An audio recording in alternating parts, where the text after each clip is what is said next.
The problem with games that take advantage of unique console design is that they can be very difficult to move elsewhere. Not every platform gimmick remains forever, and nowhere was this more impactful than the Nintendo DS. Due to the existence of the second screen, titles released on the DS and 3DS family of handhelds are much more difficult to port to other platforms.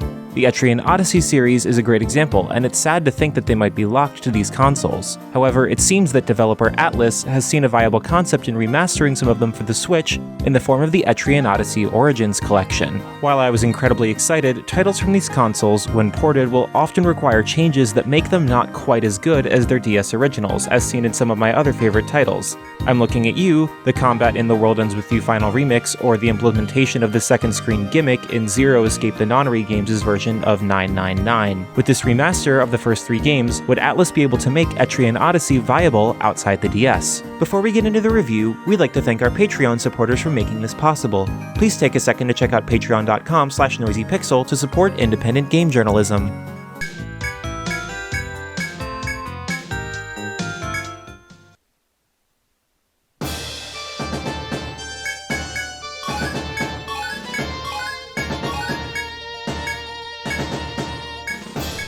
For those here who aren't in the know, Etrian Odyssey is a series of dungeon crawlers styled after those of yore, like Wizardry, Bard's Tale, or the non-dungeon crawlers of Atlus's other first-person RPGs in the Shin Megami Tensei franchise. Basically, in Etrian Odyssey, you'll make a party of customized characters out of a selection of classes and venture into the long, dangerous, and complicated maze of the Yggdrasil Labyrinth, filled with deadly creatures but also valuable treasure. In Etrian Odyssey 1, the town of Etria has a booming tourism industry thanks to the labyrinth.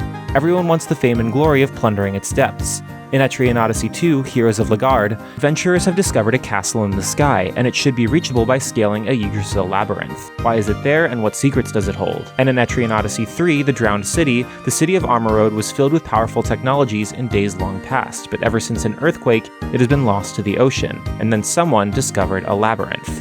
In each game, you can have a party of up to 5 members made from various classes, each playing quite differently. The first game's selection of 9 classes is expanded upon with 2 more added to use in Heroes of Lagard, bringing the total to 11. The Drowned City then throws out those classes in favor of 12 entirely new ones. Create your own original characters and then give them one of the 5 available portraits for that class, or mix it up with one from a different class. This team composition is split between the front and back lines with no more than 3 on each.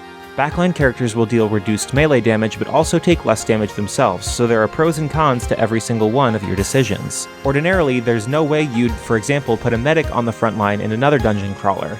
Still, Etrian Odyssey's classes have vast skill trees, allowing you to find such unique roles that you can even double up on classes without feeling like you're repeating characters. So for example, a medic in this game could be geared towards offense, with attack up boosters and the melee skill Caduceus. You can build your protector to do nothing but defend your team with shielding skills, or try to give them a provoking-based set that nulls hits with On Guard, while doing significant damage with Smite. A Sovereign can focus on healing, defensive buffs, or offense. The choice is yours. And that's not even getting into combos like your Medic and Protector using Immunize and Defender. The Zodiac, Arbalist, and Sovereign can use their Volt attacks with the Buccaneer's Volt Chaser for a sweeping spread of attacks that will decimate an enemy group.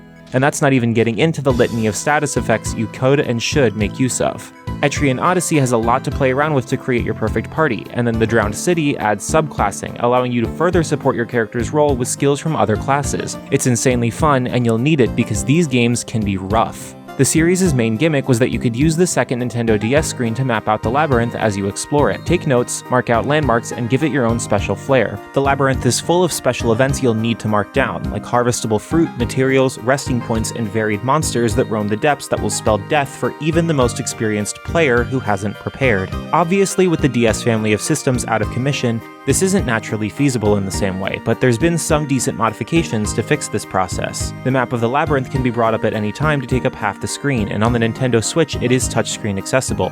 I did run into the amusing muscle memory problem of constantly reaching for the non-existent stylus, but it works like a treat there. It's a bit trickier on a controller, with extra button presses needed to maneuver around it with a cursor, but it does work. When in a store, the second screen showing your party composition and item loadouts neatly takes up the second half of the first screen with some good-looking menus. Combining your highly unique party of original characters with a very immersive and compelling dungeon system makes for an incredible emergent narrative experience, where you you can flesh out your group as they explore and challenge the labyrinths. The narratives aren't terribly complex or deep. One of my favorite ways to describe the first game's story is that the plot twist is that there is a plot. They're functional outlines that you can project your character stories onto, but Heroes of Lagard and the Drowned City build upon and improve the concept, especially in the case of the Drowned City, which has a narrative more inspired by Shin Megami Tensei games, as the development team had just concluded work on Shin Megami Tensei Strange Journey, and it shows. One thing that's a bit annoying with this release though is how the rest of the world itself feels, not in 3 but specifically in 1 and 2.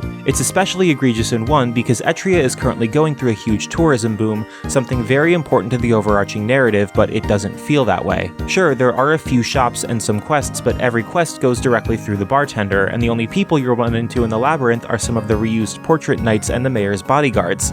It's a bit empty. This is of course something that was fixed in later games, starting with the Drowned City in fact, which fills its quest hub, the Bistro, with other adventurers exploring the labyrinth, and the High Seas, who will comment on their own discoveries and your progression. 1 and 2 have remakes on the DS in the form of Etrian Odyssey Untold the Millennium Girl and Untold 2 the Fafnir Knight. These remakes backport the expanded bar areas and add extra quests with recurring characters, some even with portraits, and it all really helps make their worlds feel much more alive. Unfortunately, they backported the easy mode difficulty Picnic to the Origins collection, so it feels strange they couldn't do this. The Drowned City also has unique multiplayer features, allowing you to trade items and guild cards with your friends, along with the ability to embark on co-op quests. These are also in the Origins collection release, which is super rad.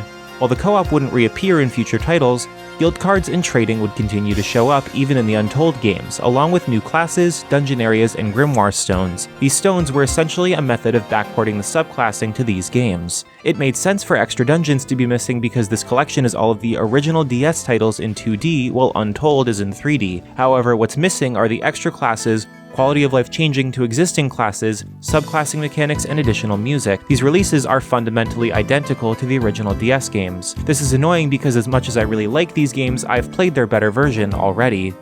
The Etrian Odyssey HD Origins Collection is an excellent way to start your expedition into the dungeon crawling genre. All 3 titles are excellent, but the first 2 entries are missing some of the major quality of life updates found in the Untold remakes. It's sad to think those versions were left out given they greatly improved the experience. Regardless, the dungeon crawling system, character classes, and overall enjoyment of this collection come to a head with the inclusion of Etrian Odyssey 3, which takes all the best mechanics and provides a memorable adventure to cap off an addictive and fun collection of titles. Noisy Pixel is giving Etrian Odyssey HD Origins Collection an 8 out of 10.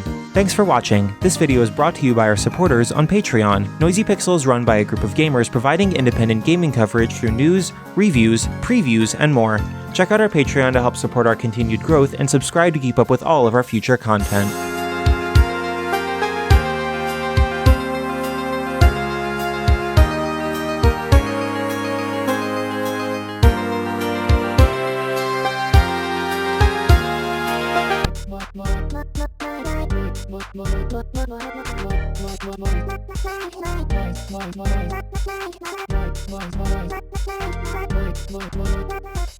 Noisy Pixel.